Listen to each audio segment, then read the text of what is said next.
नमो अरिहन्ताणं नमो सिद्धाणं नमो आयर्याणं नमो जयाणं नमो लोये सौसाहुनम् असपंजनमोकारो सर्वपावपणासनो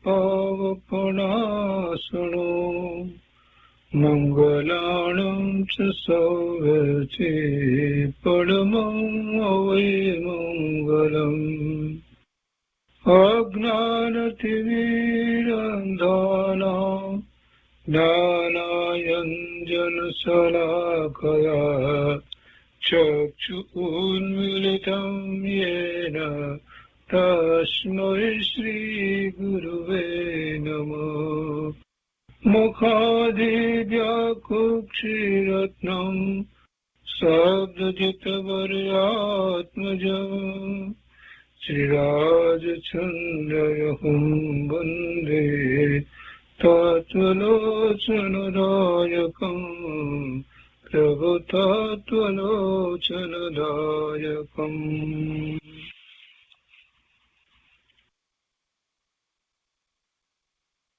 કૃપાળુદેવના વચનામૃતનો સ્વાધ્યાય. એમાં આપણે વર્ષ 24ના પત્રનો સ્વાધ્યાય કરી રહ્યા છીએ. પત્રાંક 270 સુધી સ્વાધ્યાય કર્યો છે. આજે 271 લઈએ છીએ. 271 થી શરૂ કરીએ છીએ. પારા નંબર 299.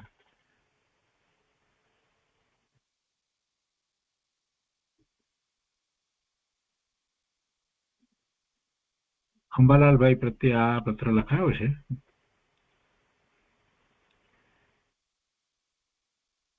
ભવાણિયા ભાદરવદ ચોથ બહુ મંગળવાર સંવત 1947. ઓમ સત. શ્રીમાન પુરુષોત્તમની અનન્ય ભક્તિને અવિચ્છિન્ન ઈચ્છું છું. શ્રીમાન પુરુષોત્તમની, પુરુષોમાં જે ઉત્તમ છે તે કોણ છે? પુરુષોમાં ઉત્તમ નમોથણમની અંદર એ વાત આવે છે. નમોથણમના પાઠમાં હરિયંત પરમાત્માના વર્ણનમાં એ વાત આવે છે. પુરુષોમાં જે ઉત્તમ છે તે એવા પરમાત્મા, એવા તીર્થંકર ભગવાન, એવા કેવળી પરમાત્મા, એ પુરુષોત્તમ છે. એવા પુરુષોત્તમની અનન્ય ભક્તિને અવિચ્છિન્ન ઈચ્છું છું. એક સરખી ભક્તિ એવી રહે, અવિચ્છિન્ન.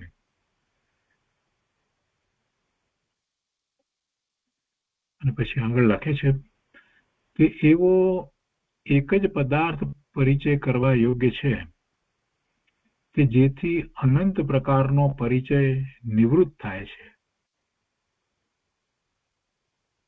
એવો એક જ પદાર્થ પરિચય કરવા યોગ્ય છે કે જેથી અનંત પ્રકારનો પરિચય નિવૃત્ત થાય છે. તો તે કયો અને કેવા પ્રકારે, તેનો વિચાર મુમુક્ષુઓ કરે છે. તેનો વિચાર મુમુક્ષુઓ કરે છે એટલે કે તમે પણ એનો વિચાર કરો. એવો એક જ પદાર્થ પરિચય કરવા યોગ્ય છે, પોતાનું શુદ્ધ સ્વરૂપ એ જ પરિચય કરવા યોગ્ય છે. અને એનો પરિચય કર્યા પછીથી બીજા કોઈના પરિચયની જરૂર જ રહેતી નથી. અનંત પ્રકારનો પરિચય નિવૃત્ત થાય છે અને પૂર્વે જે કર્યા હતા પરિચય એ બધા પણ નિવૃત્ત થઈ જાય છે. કોઈનું પછી મહત્વ લાગતું નથી અને કોઈનો પરિચય રાખવાની પછી ભાવના થતી નથી, કોઈ ઈચ્છા નથી થતી. પોતાના શુદ્ધ સ્વરૂપનો પરિચય થવો, સાચા અર્થમાં પરિચય થવો, અનુભૂતિ થવી, પછી બીજું બધું શુષ્ક લાગે છે. એટલે બીજે ક્યાંય પરિચય કરવાની જરૂર નથી લાગતી. અને પૂર્વે જે કર્યા હતા એ પણ હવે એમ લાગે છે કે એ બધી ભૂલો હતી, એ પરિચય કરવાની કાંઈ જરૂર હતી જ નહીં. ખોટો સમય વેડફી નાખ્યો એ બીજા બધા પરિચય કરવામાં.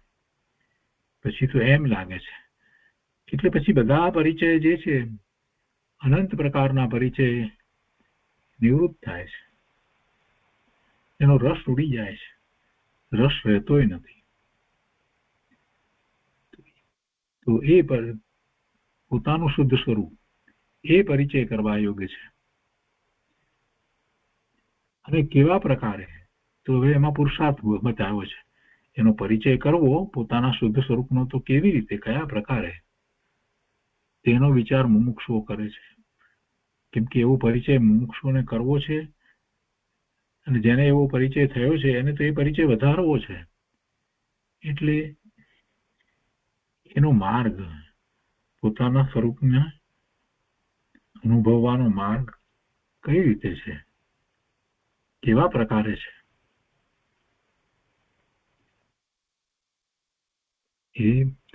એવો પરિચય જે કરવાની વાત લખી છે તે પરિચય કયો, તેમાં તો પોતાનું શુદ્ધ સ્વરૂપ, અને એ પરિચય કેવા પ્રકારે, તો કે પોતાનું પૂર્ણ શુદ્ધ સ્વરૂપ પોતાની વસ્તુ છે, અને એ અનુભવમાં આવવા યોગ છે. તે એને અનુભવવાના પ્રકારે જ થાય. અને એવો અનુભવ કેવી રીતે થાય? તો સત્પુરુષની નિશ્રામાં જવાથી, જ્ઞાની ધર્મી પુરુષની નિશ્રામાં જવાથી એ સહેલાઈથી એ કાર્ય પાર પડે. બાકી તો શાસ્ત્રોનો અભ્યાસ કર્યા જ કરે આખી જિંદગી, તો એથી કાંઈ પાર પડે એવું નથી.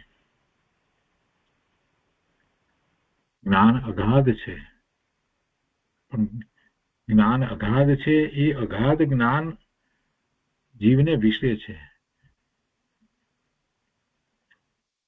અગાધ જ્ઞાન જીવને વિશે છે. શાસ્ત્રને વિશે તો એનું નિરૂપણ છે, ત્યાં જ્ઞાન નથી.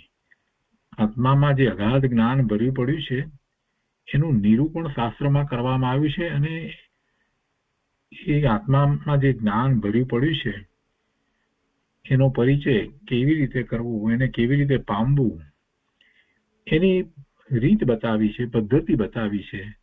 શાસ્ત્રએ તો એ રીતે મોટું કામ કર્યું છે. પણ છતાંય એ તો બધું માહિતી રૂપે રહ્યું. છેવટે પુરુષાર્થ તો જીવે પોતે કરવાનો છે ને. એટલે કેવા પ્રકારે, તો એની વાત એમાંથી આપણને મળી જાય છે. આ રીતે શાસ્ત્રમાં જે સમજ આપી છે એ પ્રમાણે સમજી પોતાના સ્વરૂપનું મહાત્મ્ય લાવી અને એનો પરિચય કરવાનો છે. એટલે કે એની અનુભૂતિ કરવાની છે,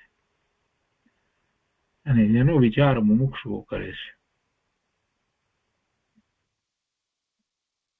પછી નીચે લિખિતન તરીકે લખે છે કે સતમાં અભેદ, સત્ય શુદ્ધ વસ્તુમાં જે અભેદ છે તેને કોઈ બીજો ભેદ પડતો નથી. તે એટલે પોતાની દશા એવી છે.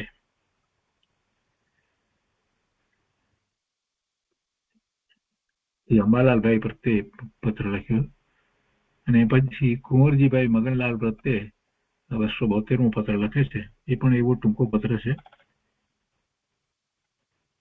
વવાણિયાથી લખ્યો છે. એ જ દિવસે ભાદ્રપદ વદ ચોથ ભૂમ મંગળવાર સંવંત 1947, એ જ દિવસે બીજો પત્ર એમને લખ્યો છે, કુંવરજીભાઈ પ્રત્યે લખ્યો છે. લખે છે કે જે મહત પુરુષનું ગમે તેવું આચરણ પણ વંદન યોગ્ય જ છે, એવો મહાત્મા પ્રાપ્ત થયે નિસંદેહપણે ન જ વર્તી શકાય તેમ તે વર્તતો હોય તો મુમુક્ષુએ કેવી દ્રષ્ટિ રાખવી એ વાર્તા સમજવા જેવી છે. મુમુક્ષુએ કેવી દ્રષ્ટિ રાખવી, કેવી શ્રદ્ધા રાખવી, કયા સંયોગની વાત લીધી છે કે જે મહત પુરુષનું ગમે તેવું આચરણ પણ વંદન યોગ્ય જ છે, એવો મહાત્મા પ્રાપ્ત થયે નિસંદેહપણે ન જ વર્તી શકાય, સંદેહ વિના, કોઈ પણ જાતના સંદેહ વિના ન જ વર્તી શકાય તેમ તે વર્તતો હોય. એક તરફ એમ કહેવું છે કે એ મહત પુરુષનું ગમે તેવું આચરણ પણ વંદન યોગ્ય જ છે. અને એવા એ મહાત્મા જ્યારે એવો સમય આવ્યો, મહાત્મા પ્રાપ્ત થયે એટલે કે મહાત્માને એવો કંઈક પ્રસંગ કે કોઈ પણ કારણ થયું તો તે વખતે એ નિસંદેહપણે ન જ વર્તી શકાય તેમ તે વર્તતા હોય મહાત્મા, તો એ મહાત્મા પ્રત્યે મુમુક્ષુઓએ કેવી દ્રષ્ટિ રાખવી એ વાર્તા સમજવા જેવી છે. આખી વાત શું કરી છે કૃપાળુદેવે. મહત પુરુષ નું ગમે તેવું આચરણ પણ વંદન યોગ્ય જ છે. એ તો વાત બરાબર સમજાય, પણ જ્યારે બે વાત આવે એ સમક્ષ, પોતાની સમક્ષ એવો પ્રશ્ન ઉપસ્થિત થાય ત્યારે ખબર પડે કે આ મહાત્માનું, આ મહત પુરુષનું આ આચરણ, આ વર્તન એવું નિસંદેહપણે આમ લાગે કે ના આવું ન હોવું જોઈએ એવું લાગે, તો એવી વખતે એમના પ્રત્યે કેવી દ્રષ્ટિ રાખવી એ મહાત્મા પ્રત્યે, એ વાત સમજવા જેવી છે. બહુ મોટો પ્રશ્ન, બહુ મોટી વિટંબણા. શું કરવું? જેમને મહાત્મા તરીકે જાણીએ છીએ, જેમનો સત્સંગ કરીએ છીએ અને એમના આચરણમાં કોઈક રીતે એમ લાગે કે જે મહાત્માને ન હોય એમ આપણે માનતા હોઈએ, આપણને નિસંદેહપણે એમ લાગે કે ના આવું તો મહાત્માને ન હોય, તો એવી વખતે એમના તરફ કેવી દ્રષ્ટિ રાખવી એ વાત સમજવા જેવી છે.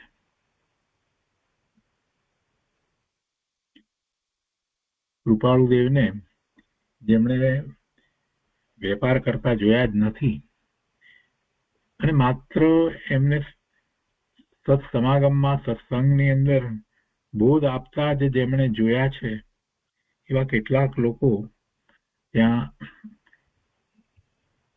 ભવાણિયાની આસપાસમાં હોય કે ભવાણિયામાં તો કદાચ એમને જોયા હોય બીજી રીતે, પણ આ રાળજ ને એ બધા અઘાસ ને એ તરફના ચરોતર પ્રદેશની અંદર કૃપાળુદેવ ગયા હોય અને ત્યાં જે લોકો એમને પહેલી વાર જોયા, પછી બીજી વાર જોયા હોય એ પ્રદેશમાં, એમને તો કોઈ વેપારી તરીકે તો જોયા જ ન હોય.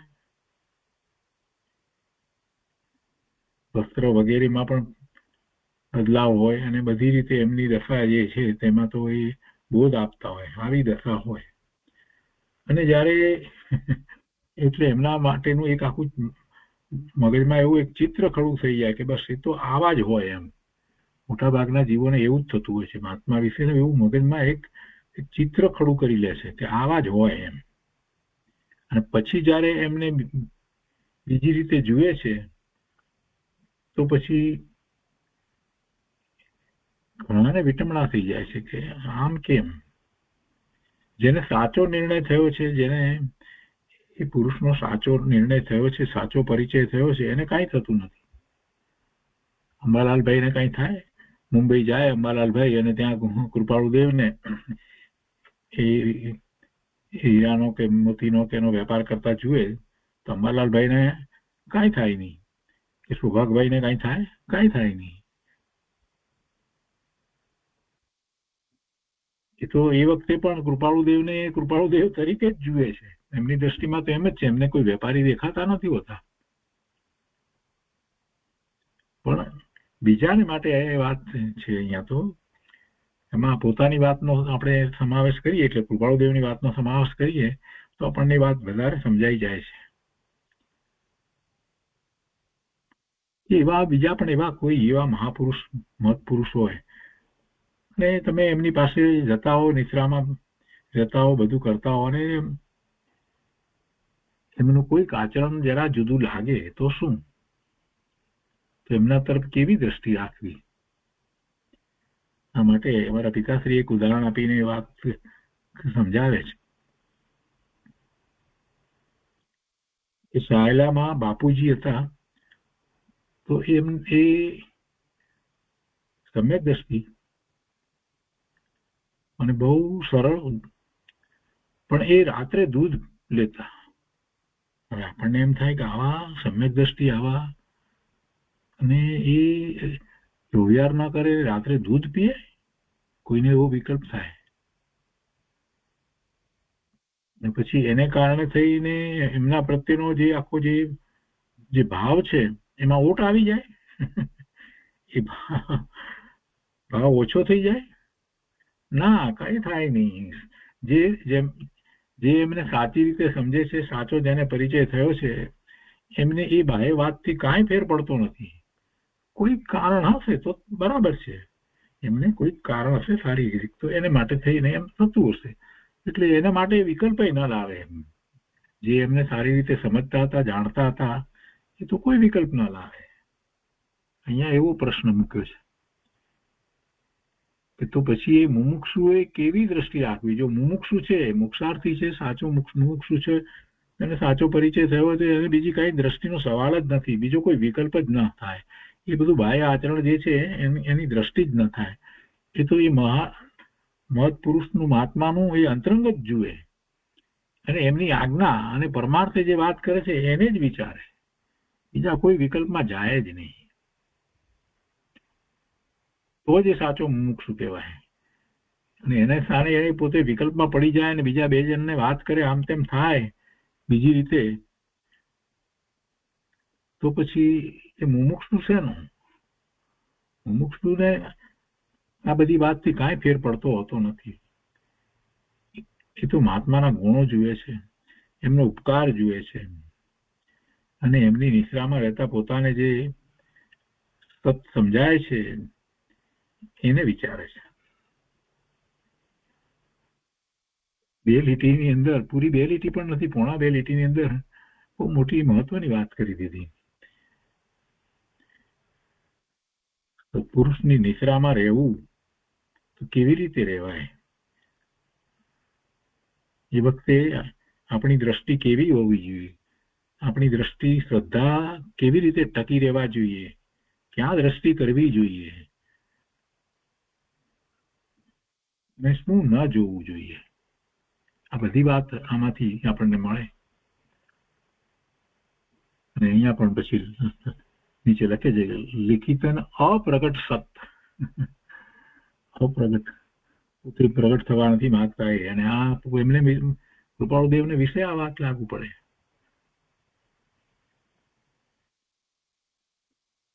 એ પછી 273મો પત્ર છે. ભીમજીભાઈ દેવજીભાઈ પ્રત્યે આ 273મો પત્ર લખાયો છે. વવાણિયા, ભાદ્રપદ વદ 5મ, બુધવાર, સંવત 1947. કૃપાળુદેવ લખે છે તે વિગત લખી તે જાણી, ધીરજ રાખવી અને હરિ ઈચ્છા સુખદાયક માનવી, એટલું જ આપણે તો કર્તવ્ય છે. એમણે પેલા કંઈક વિગત લખી હશે, કોઈક સંબંધી કંઈક વાત હશે, અથવા તો પોતાને પણ કંઈક હશે બીજી વાત. મોટાભાગે જીવને પોતે પરિણામ નક્કી કરી અને પછી આગળ વધે છે ને, એટલે એને મુશ્કેલી પડે છે. કેમ કે પરિણામ પોતે નક્કી કર્યા હોય એવા પરિણામ ના આવે, કોઈ પણ કાર્યના પરિણામ પોતે ઈચ્છા છે એ પ્રમાણે ના આવે, એવા પરિણામ ન થાય ને, એટલે પછી ગડબડ ઊભી થાય.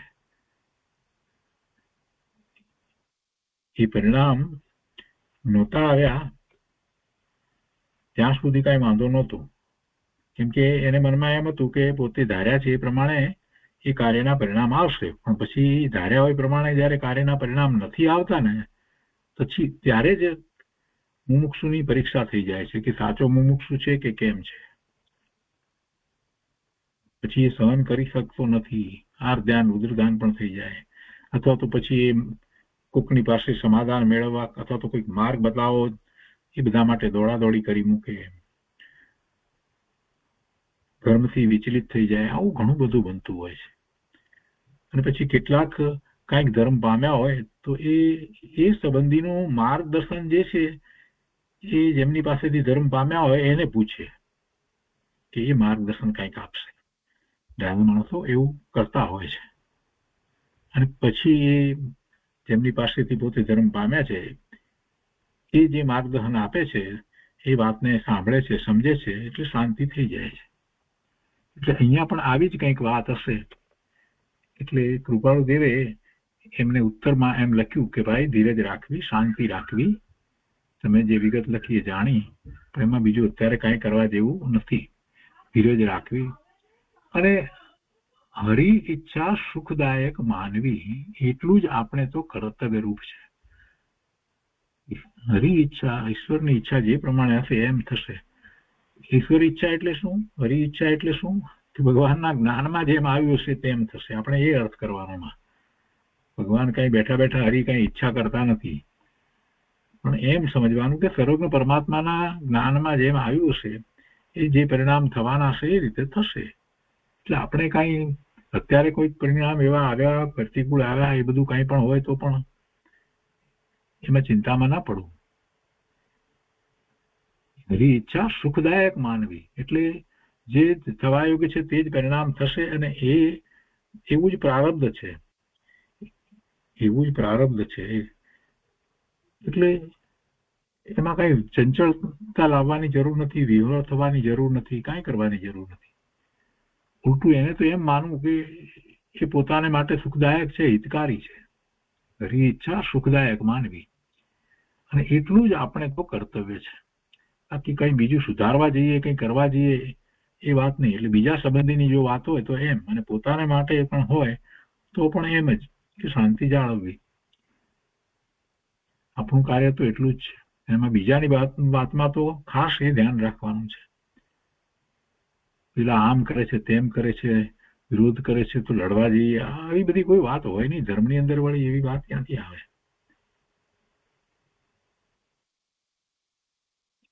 અહીંયા આગળ કે છે, કળિયુગમાં અપાર કષ્ટે કરી સત્પુરુષનું ઓળખાણ પડે છે.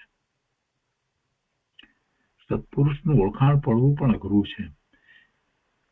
આ પંચમ કાળમાં સત્પુરુષનું ઓળખાણ કઈ સહેલાઈથી પડતું નથી. છતાં વળી કંચન અને કાંતાનો મોહ તેમાં પરમ પ્રેમ આવવા ન દે તેમ છે. એક તો સત્પુરુષની ઓળખાણ થવા માટે પોતાની પાત્રતા ઓછી હોય, માંડ કંઈક સમજતો હોય અને કંઈક લાગે કે ના આ કંઈક સત્પુરુષ છે, અને એવું એ સંબંધી વધારે કંઈક પરિચય કેળવે કે કંઈક વધારે વિચારણા કરે તો એમાં એટલું એની પાસે અવકાશ ન હોય, સમય ન હોય, કેમ કે એ પાછો કંચન અને કામિનીનો મોહ એને વચમાં આડો આવતો હોય, એમાં રોકાયો હોય, એને પછી શું થાય? ત્યાંથી પછી સત્પુરુષની ઓળખાણ થાય. સત્પુરુષની શોધ કરજે, ઓળખાણ કરજે, બધો ઉપદેશ આપ્યો કૃપાળુ દેવે. પણ હવે કુટુંબ ને પછી પૈસા, ધન, મિલકત કમાવી, અને સાથે પછી એ પત્ની વગેરે, બાળકો વગેરે, આ બધા તરફનો એનો જે રાગ ભાવ છે ને, મોહ જે છે ને, એ એને સત્પુરુષની નજીક પહોંચવા ન દેવામાં એક મહત્વનું કારણ છે. સત્પુરુષની સમીપ એને પહોંચવાનો વિકલ્પ તો આવ્યો હોય, પણ આ બધી બાબતોમાં એવો અટવાઈ જાય છે, ઘર, કુટુંબ, પૈસા, આ બધાની બાબતમાં, કે એને એટલો સમય જ નથી મળતો. અને પેલા જ્ઞાની સત્પુરુષનો સંયોગ થયો હોય અને એ પછી ક્યાંક ચાલ્યા જાય, એમનો લાભ એ લઈ શકતો નથી. આવું તો ઘણી વાર બને છે. વ્યવહારમાં પણ એવું બધું સાંભળીએ છીએ. આપણે કોઈકને કહીએ કે આ અત્યારે આવા મહાત્મા પધાર્યા અને તમે આવ્યા નહીં, તો કે ના આવવાની તો ઘણી ઈચ્છા હતી, પણ એવું થયું ને અમારે આમ હતું, તેમ હતું, વગેરે વગેરે વગેરે. આવું તો ઘણું સાંભળવા મળે છે. એટલે કળિયુગમાં કૃપાળુદેવ કહે છે, કળિયુગમાં મહા મુશ્કેલી, અપાર કષ્ટે કરી સત્પુરુષનું ઓળખાણ પડે છે, ને છતાં વળી કંચન અને કાંતાનો મોહ તેમાં પરમ પ્રેમ આવવા ન દે. એટલે એમના પ્રત્યે પરમ પ્રેમ પણ આવવા ન દે. કદાચ સત્પુરુષ ત્યાં રહ્યા હોય તો પણ એમના પ્રત્યે પરમ પ્રેમ ના આવે. એટલે એટલો નિશ્રામાં જાય નહીં, રહે નહીં, જાય આવે ઠીક, કોઈ વાર જાય, કોઈ વાર ના જાય. એમના પ્રત્યે જે અપૂર્વ એવો પ્રેમ આવવો જોઈએ. એટલે કે રાગ નહીં, પરંતુ એ મારા કલ્યાણ માટે નો જ માર્ગ બતાવશે એવો પૂરેપૂરો વિશ્વાસ હોય, અને એ પ્રમાણે ભક્તિભાવ હોય, એ બધું ના આવે. કેમ કે પેલી બાજુ હજી એને રસ પડ્યો હોય ને, સંસારમાં હજી રસ છે એને. આગળ કે છે, ઓળખાણ પડે અડગપણે ન રહી શકે એવી જીવની વૃત્તિ છે. ઓળખાણ પડી હોય, કૃપાળુદેવ આવ્યા હોય, ઓળખાણ પડી હોય, 2-4-5 વાર સાંભળી આવ્યો, બધું બરાબર, પણ પછી પાછો એ ઘેરે આવે એટલે પાછું બદલાઈ જાય, ડગી જાય કે ના ના હવે આ બધું રોજ રોજ તો ન પાલવે, આપણે પછી ઘર ને બીજું ને બધું ધંધા પાણી આ તે બધાનું પણ ધ્યાન આપવું પડે એમ. એ તો ભલે મહાત્મા તો આવ્યા પણ શું. અને આ વાત તો ઘણી વાર સાંભળવામાં આવી છે. કોઈક એવા સાધુ મહાત્મા આવ્યા હોય અને પછી બધું ઉપદેશ આપે ને બધી વાત ને આપે, તો પછી ઘેરે આવે ને ઘેરે પછી કે એ સાધુ મહાત્માને ક્યાં ઘર બાર છે, એમને ક્યાં બૈરા છોકરા છે, તમારે તો બધી ઉપાધિ છે ને. એટલે ઘરેથી પાછું બીજી રીતે ચાલતું હોય. એ તો બધી વાત કરે. અરે કૃપા ગુરુદેવ માટે કોઈ એવા બોલવા વાળા હતા કે ભાઈ બરાબર છે કે ગુરુદેવને પણ ક્યાં ઘર બાર કઈ ચિંતા છે, તો એમ આપણે તો કે આ ઘર બાર બધું લઈને બેઠા છીએ. એટલે એમના પ્રત્યે એટલો ભક્તિભાવ, એટલો પ્રેમ, એમની નિશ્રામાં રહી જવું, સમર્પિત થઈ જવું, આ બધું ન થવા દે. પણ એમાં વાંક તો એનો પોતાનો છે, બીજા શું આપણને ન થવા દે, પોતાનો વાંક છે. પોતાને હજી રસ છે સંસારમાં, બધે આ બધામાં બધે રસ છે. એટલે ઓળખાણ પડે અડગપણે ન રહી શકે એવી જીવની વૃત્તિ છે, પોતાની જીવની એ વૃત્તિ છે ને એમાં પેલા ઘર અને બીજા સંબંધીઓ અને આ ધંધા પાણી આ તે બધું જે છે એ બધા તો નિમિત્ત કારણ થાય છે. અને આ કળિયુગ છે, આને કળિયુગ કહ્યું. તેમાં હવે કે છે કે આ કળિયુગ છે અને તેમાં જે નથી મૂંઝાતા તેને નમસ્કાર. કળિયુગમાં રહ્યો, અમે તો ભગવાન આત્મા જ્ઞાન આનંદ સ્વરૂપ છે, અમારે શું છે, અમને કાંઈ નથી. બધા પોતપોતાની રીતે પોતાના પરિણામ કરી રહ્યા છે, કોઈ કોઈના પરિણામ કરતું નથી.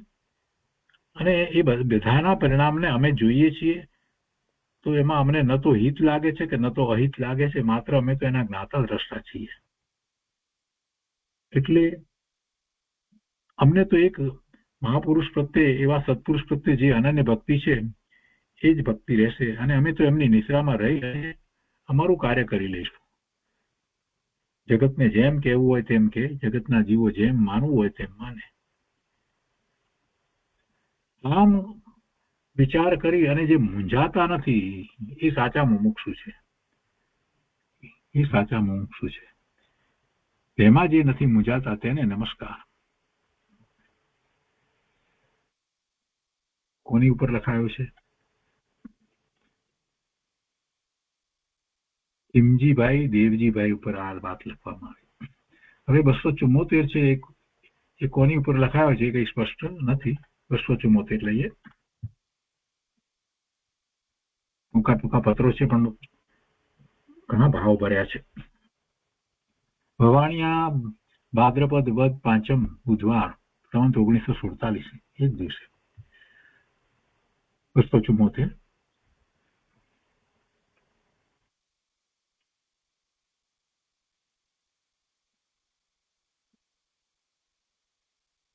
સત હાલ તો કેવળ અપ્રગટ રહ્યું દેખાય છે.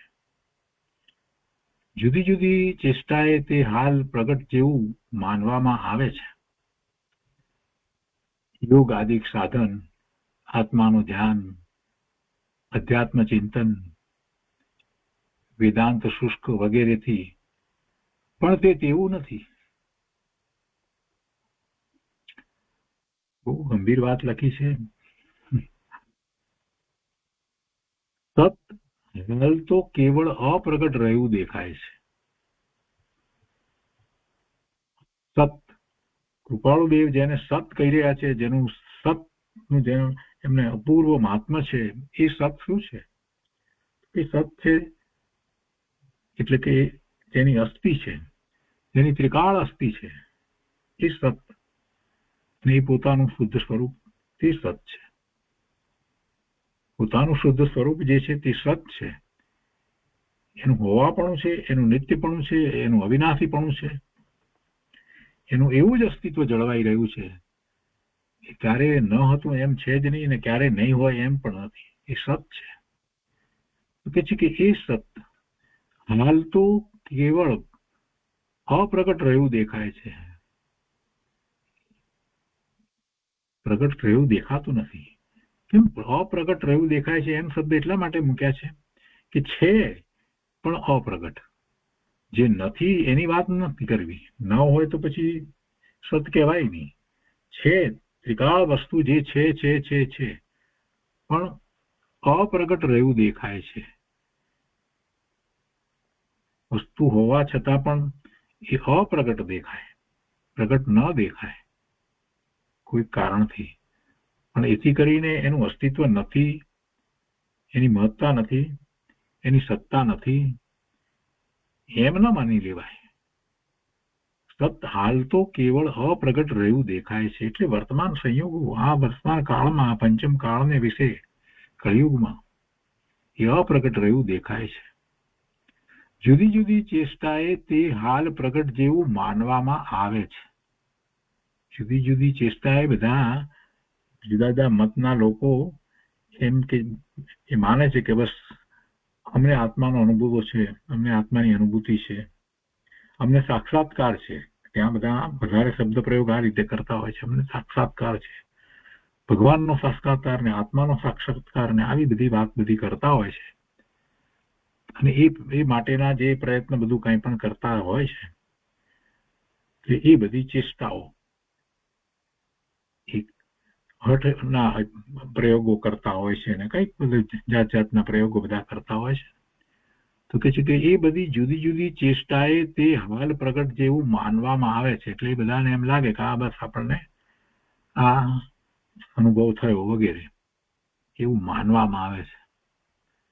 અને એમાં શું શું છે તો કે યોગ આદિક સાધન, પછી આત્માનું ધ્યાન, અમુક રીતે એવા આત્માના ધ્યાન કરતા હોય છે, કુંડલીના વગેરેના પ્રયોગો વગેરે કરીને શરીરમાં પછી એમ અમુક જગ્યાએ એના ચક્ર ને આ તે ને બધું કરીને એમ એવું ધ્યાન.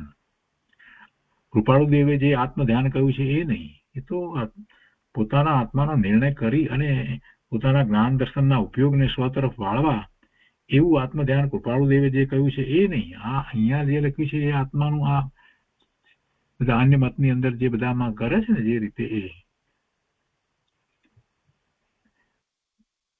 એ છે એવું આત્મનું ધ્યાન, અધ્યાત્મ ચિંતન, કંઈક રીતે કોઈક રીતે અધ્યાત્મનું ચિંતન કરતા હોય.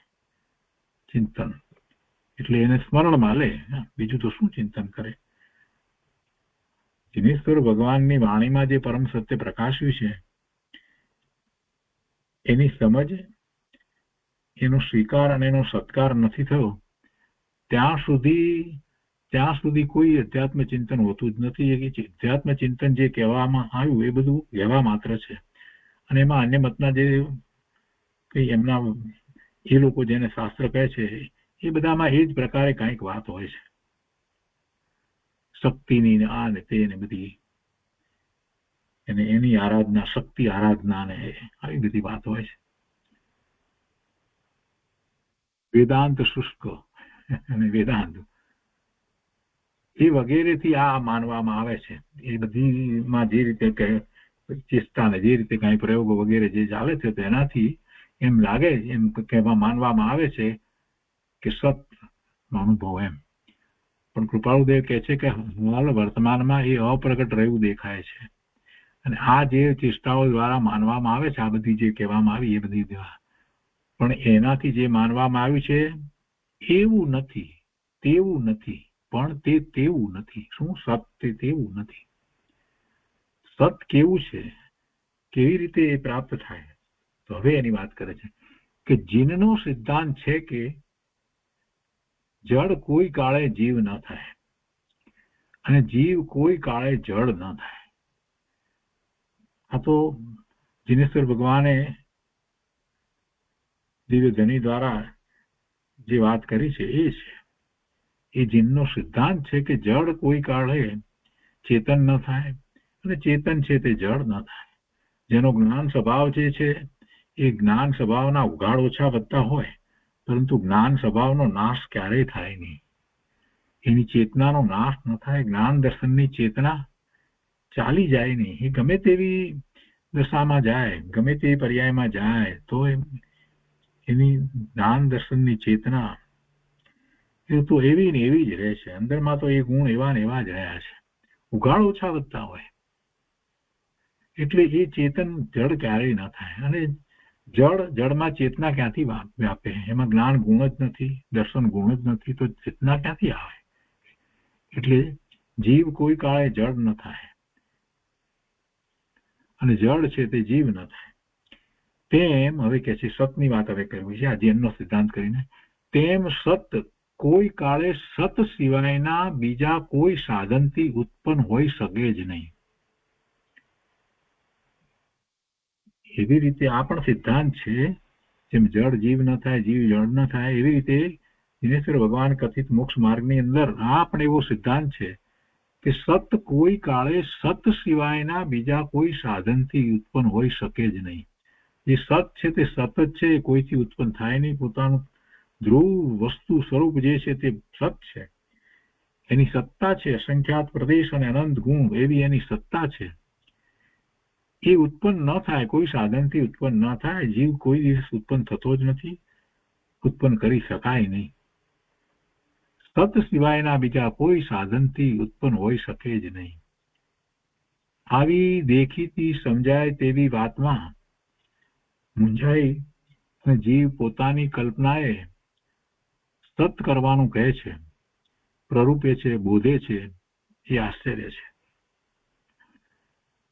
સાદી સીધી વાત. પોતે ભગવાન આત્મા શુદ્ધ સત, પોતે જ સત છે. અને એ સત બીજી રીતે પ્રાપ્ત કરવાની બધી વાત કરે. હવે સત બીજે ક્યાંથી, બીજા સાધનથી ક્યાંથી પ્રાપ્ત થાય? બાહ્ય સાધનોથી કેવી રીતે પ્રાપ્ત થાય? તો એ વાત સહેલાઈથી સમજાય તેવી છે. તેવી વાતમાં મૂંઝાઈ અને જીવ પોતાની કલ્પનાએ સત કરવાનું, એટલે સત પ્રાપ્ત કરવાનું પ્રરૂપે છે, બોધે છે, બોધ પણ આપે છે. એ આશ્ચર્ય છે. અને એની કલ્પના એ જે કંઈ છે એમાં તો બાહ્ય સાધન બતાવે છે, કઈ તો બાહ્ય સાધન બતાવે છે. એ બાહ્ય સાધન અને એની પ્રરૂપણા અને એનો એવો બોધ કે એ દ્વારા સતની પ્રાપ્તિ થાય, એ તો વાત અસત્ય છે. એટલે કૃપાળુદેવ લખે છે કે એ તો આશ્ચર્ય લાગે છે અમને. તો જગતમાં રૂડું દેખાવા માટે મુમુક્ષુ કંઈ આચરે નહીં, પણ રૂડું હોય તે જ આચરે. એટલે કહેવું એ છે કે જે બોધ આપી રહ્યા છે આવો બધો જુદી જુદી રીતે અને મતની અંદર, આ બધું એ બધું પોતાને બહારમાં દેખાવું છે, મોટા દેખાવું છે, એટલા માટે કંઈક કરતા હોય તો એ વાત બરાબર નથી. સાચો જ્ઞાની ધર્મી જે છે એ જગતમાં મોટો દેખાય, સારો દેખાય, રૂડો દેખાય એ માટે એ કંઈ કરે નહીં. સાચો મુમુક્ષુ રૂડું દેખાવા માટે કંઈ નથી કરતો. જગતમાં રૂડું દેખાવા માટે મુમુક્ષુ કંઈ આચરે નહીં, પણ રૂડું હોય તે જ આચરે. એ પછી 275 પત્ર સૌભાગભાઈ પ્રત્યે લખાયો છે.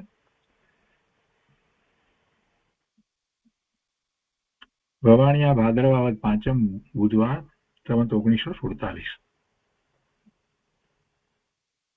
આજે આપનું પત્તું એક આવ્યું તે વાંચી સર્વાત્માનું ચિંતન અધિક સાંભળ્યું છે.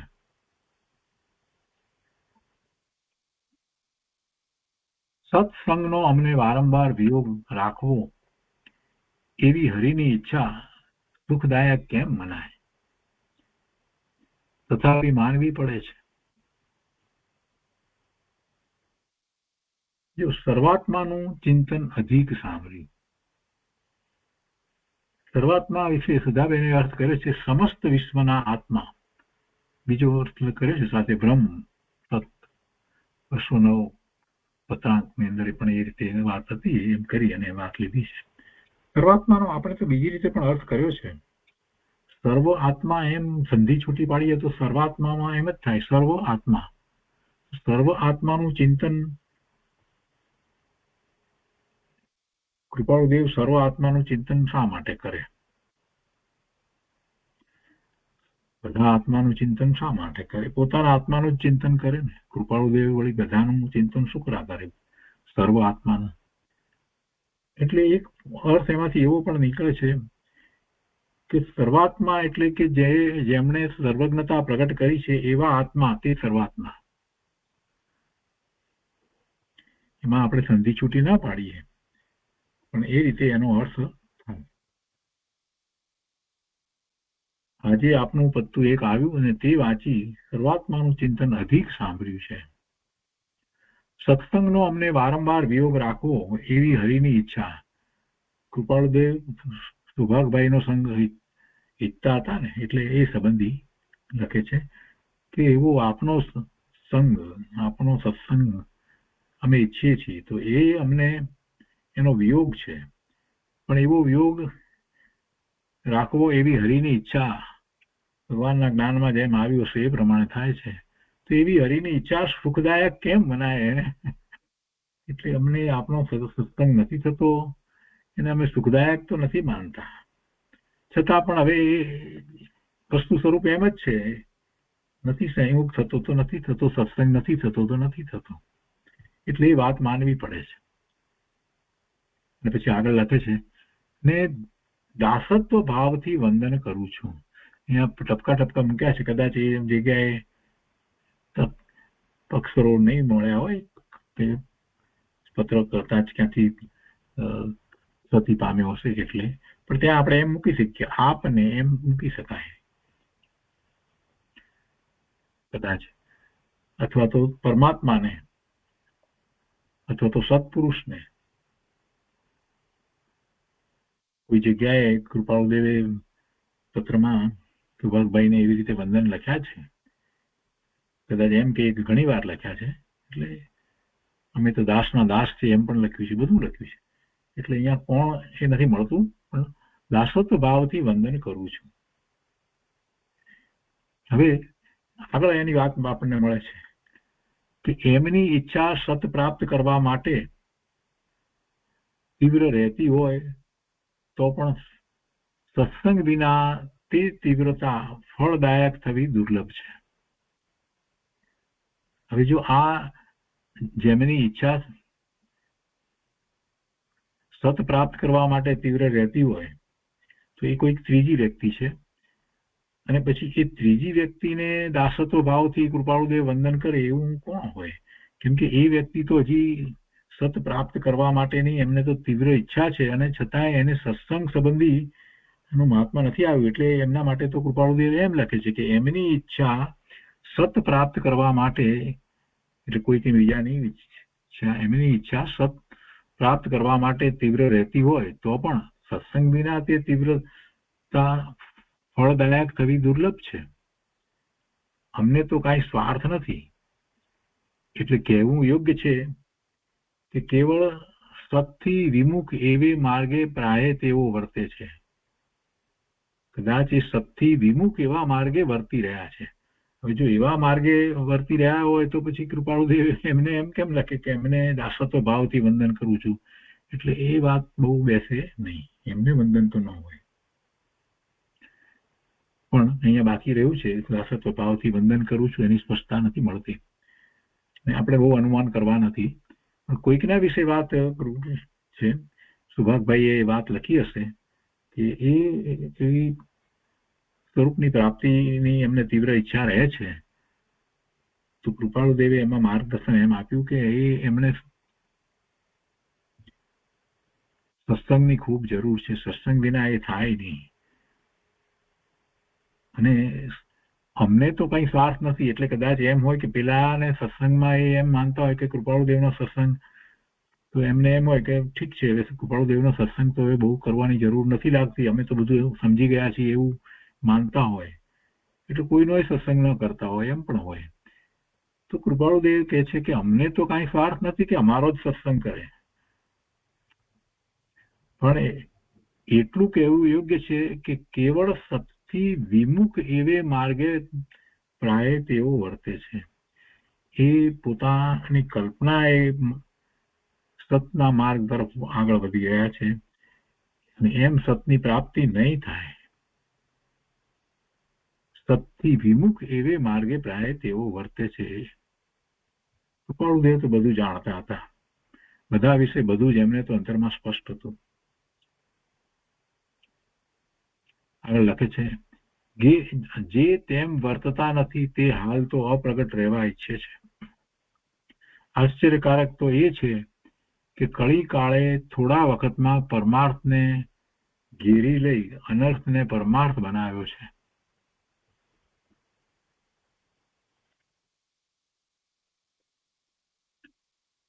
બધું ગૂઢ છે.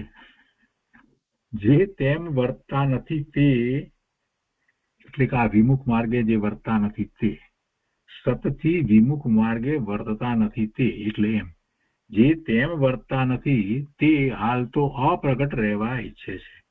કોણ છે એવા? કૃપાળુદેવ પોતે. એ આવી રીતે સતથી વિમુખ માર્ગે વર્તતા નથી તો એટલે કે છે કે જે તેમ વર્તતા નથી તે હાલ તો અપ્રગટ રહેવા ઈચ્છે છે. આશ્ચર્યકારક તો એ છે કે કળી કાળે થોડા વખતમાં પરમાર્થને ઘેરી લઈ અનર્થને પરમાર્થ બનાવ્યો છે. આ બીજી વાત સાથે લખી. આશ્ચર્યકારક તો એ છે કે કળી કાળે થોડા વખતમાં પરમાર્થને ઘેરી લઈ અનર્થને પરમાર્થ બનાવ્યો છે. પંચમ કાળે, કળી કાળે એને આ બધો પરમાર્થને ઘેરી લઈ અને અનર્થ ને પરમાર્થ બનાવ્યો છે. એટલે કૃપાળુદેવ કાળનો દોષ આપે છે. એટલે એ તો કથનમાં તો એમ જ આવે ને કે શું કરીએ હવે, આ કાળ જ એવો છે કે એમાં આવી રીતે થઈ રહ્યું છે. જ્યાં ધર્મ નથી ત્યાં ધર્મ માનવામાં આવે છે, જ્યાં પરમાર્થ નથી ત્યાં પરમાર્થ માનવામાં આવે છે. અનર્થને પરમાર્થ બનાવી દીધો છે, એને પરમાર્થ લોકો માની રહ્યા છે. અનેક પ્રકારે વિધિ વિધાનો ને એ પ્રકારની પૂજા ને આ ને તે જાત જાતનું બધું એમાં જે પોતાને ગમે છે ને એ પ્રમાણે બધા કરે છે. પોતાને જેનું મહત્વ આવ્યું છે ને એ પ્રમાણે બધું કરે છે. પોતાને મિષ્ટાનો ગમે છે તો ભગવાનની આગળ મિષ્ટાન ધરે છે. ભગવાન ક્યાં બેઠા છે ખાવાના છે? 56 ભોગ. અરે 56 ભોગ ભાઈ તમારે પોતાને ખાવા છે, ભગવાન આગળ ધરે ને પછી પ્રસાદ તરીકે પોતે પાછા બધા ખાય. આ બધું શું બતાવે છે? એવું જ આપણે સંપ્રદાયની અંદર છે તો કે મુગટ, કેમ કે હીરા જડિત મુગટ બનાવો, કેમ કે હીરા જડિત મુગટનું પોતાને બહુ મહત્વ છે, એટલે પછી ભગવાનના માથા ઉપર એ મૂકવો. એટલે બધું જે પોતાને જે રીતે ગમે એ રીતે બધું એને ધર્મ માને છે. એટલે એ વાત અહીંયા લીધી છે કે અનર્થને પરમાર્થ બનાવ્યો છે. કોણે બનાવ્યો? તો કે કળી કાળે, પંચમ કાળે, કળી કાળે, અને એ પણ થોડા વખતમાં એટલે હજી તો ભગવાનને વિરહ પડ્યા ને ભગવાનને સિદ્ધ થયા ને તો હજી 2500 વર્ષ થયા છે. એટલામાં તો જુઓ ને કળી કાળે પરમાર્થને ઘેરી લીધો અને જે પરમાર્થ નથી એવા અનર્થને પરમાર્થ બનાવી દીધો છે. એ પેલાની વાત જે છે એના અનુસંધાનમાં વાત લખી. પેલા વિમુખ, સતથી વિમુખ જે વર્તી રહ્યા છે ને એના અનુસંધાનમાં વાત લખી કે અત્યારે કાળ જ એવો છે કે એમાં કોઈ એક વ્યક્તિની વાત શું કરવી એમ. એ પછી 276મો પત્ર છે, અંબાલાલભાઈ પ્રત્યે લખાયો છે.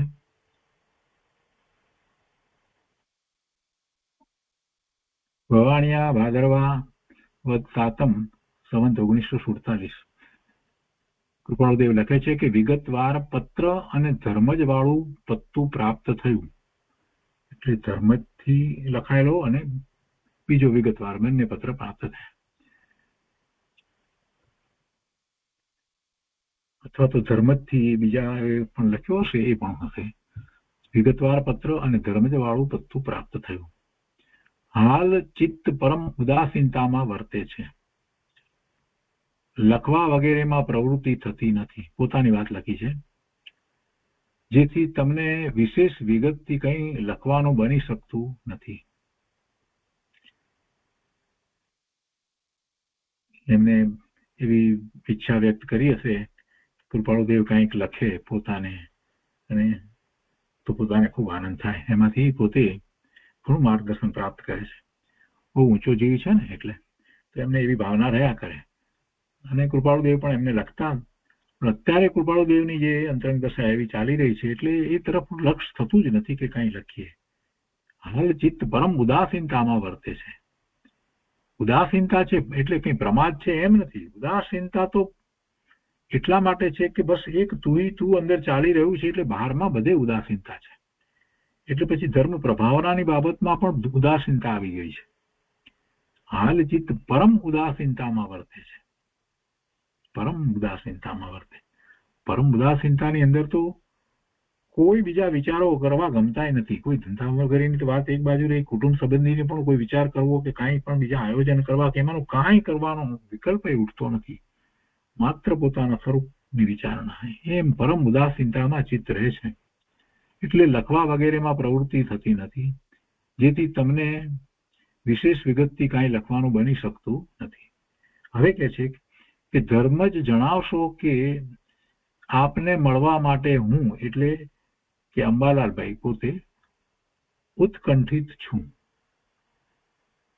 ધર્મજ પેલું પત્ર આવ્યો ને, પેલું પત્તું આવ્યું છે ને, ધર્મજ વાળું પત્તું, એટલે કદાચ એમને પેલા ઉપર લખ્યું હશે, કદાચ અંબાલાલભાઈ પરથી લખ્યું હશે અને અંબાલાલભાઈ એમને વિગતવાર પત્ર સાથે કૃપાળુદેવને મોકલ્યું હોય ગમે તે રીતે.